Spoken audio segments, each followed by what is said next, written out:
It doesn't matter if you were pulled over for no, listen to me. This is why we're hearing stuff all over in the news. It doesn't matter what you think. If a cop pulls you over, then you take the ticket for not wearing your seatbelt. This is all over not wearing your seatbelt. And here you are in felony court and you're still not taking responsibility. I was pulled over because I was in a I stay in the area. I was pulled over because... Hang on. Don't talk yourself out of this again. Because if you want to talk yourself out of it, we'll put it on the trial docket and we'll get it. I refused to go along with the deal because she didn't accept responsibility for the crime. Uh-huh. And then we came back and she did accept responsibility, so we repled for the same. Okay. There was a different attorney involved on the first time and then I was appointed. She pled in May of last year. Was full deferred with Tom Burbank.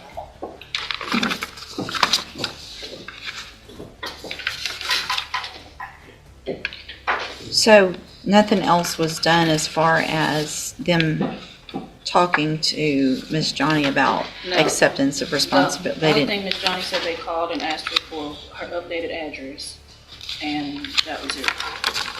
Okay. So, Miss Johnny, I'm going to ask you again, and I know we probably went through this before. First of all, you're Kirsten Johnny? Yes. And Miss Johnny, I want to make sure, because in that previously you said you didn't do it, you were forced to do it because of your financial, you were forced to plea because of your financial situation, and that it wasn't fair. And so tell me what your position is now. I never really said I didn't do it. I said it was an accident. Okay. I still feel the same way a little bit. All right. I'm not gonna say I do feel the same way. Now I understand, but you're not disagreeing that you didn't. I said it was an accident. Somebody grabbing you by your foot. That's like somebody accidentally hit you in the back of your head. You're gonna have something that's normal. Well, right, because you were not complying with what they told you to do to get out of the car, correct? I was pulled over because I was in a I stay in the area. I was pulled over because... Hang on. Don't talk yourself out of this again. Because if you want to talk yourself out of it, we'll put it on the trial docket and we'll get it done in a few weeks and let a jury decide. I'm trying, look at me. I'm actually trying to help you right now. Okay? If you had complied and just done what he asked you to from the very beginning of that stop, none of this would have happened. Do you agree or disagree with that? Yes. Yes, what? Yeah. No, do you agree? Listen to the question. Do you agree with that statement or do you disagree with that statement? I don't want to lie. You don't like it, do you? You don't think he should have done that? It's not that. I feel like we was pulled over for no reason. If you follow... It doesn't matter if you were pulled over for no... Listen to me. This is why we're hearing stuff all over in the news. It doesn't matter what you think. If a cop pulls you over, then you take the ticket for not wearing your seatbelt. This is all over not wearing your seatbelt. And here you are in felony court and you're still not taking responsibility for the fact that he said, hey, ma'am, do this. And you said, I don't think you should have pulled me over, so I'm going to do whatever I want to do. And I'm going to lodge my foot against the door, and I'm not going to get out. I'm going to make you drag me out of my car, and then I'm going to kick you because you shouldn't have pulled me over in the first place. When all you had to do was get your ticket, go to JP court, and try to fight it there legally. But here you are in felony court for a second-degree felony instead. So do you want to try to tell that story to a jury, or do you want to accept some responsibility today? I don't feel like going to trial. You don't feel like going to trial. Well, there's two parts to that question. Do you feel like accepting responsibility? Yes, sir. Do you think it would be a better idea next time you're pulled over to comply and just do what they ask you to? Yes. And Your Honor, just for the record, Miss Johnny did review the video with me in my office, so she is aware of what all transpired. She saw it. Do you have any reason to believe she shouldn't be pleading to this from what you saw? I do not. So, you even saw how you acted.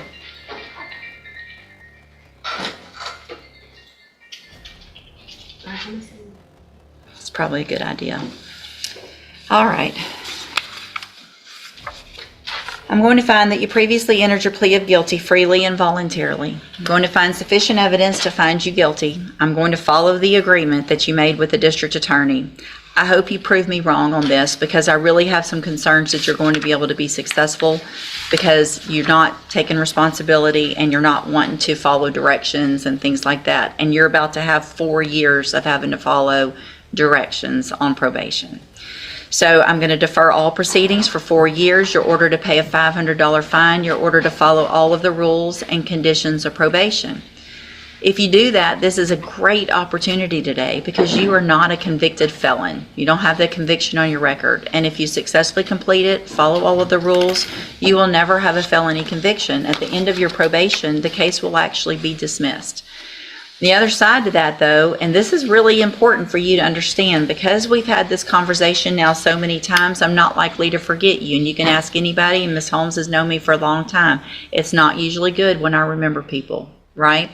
So if you violate your probation, you'll get brought back into court. You could be found guilty, which means you become a convicted felon, and I can sentence you to prison anywhere in the range of punishment, which is up to 20 years in prison for this. You understand? Yes, ma'am. All right, I'm handing you the trial court certification that shows this was an agreement that I followed, so you've waived your right to appeal. You need to have a seat here in the courtroom. Probation will go over your paperwork as soon as they're ready. Okay, and you said that I'm not considered a conviction felon, but I was told that even though you say that, it's still going to be on my record. So the arrest is on your record. The arrest will always be on your record.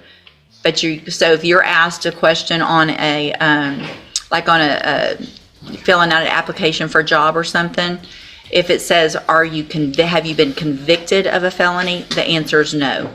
But if it says, have you ever been charged with a felony or are you on probation for a felony? You are going to have to say yes to that.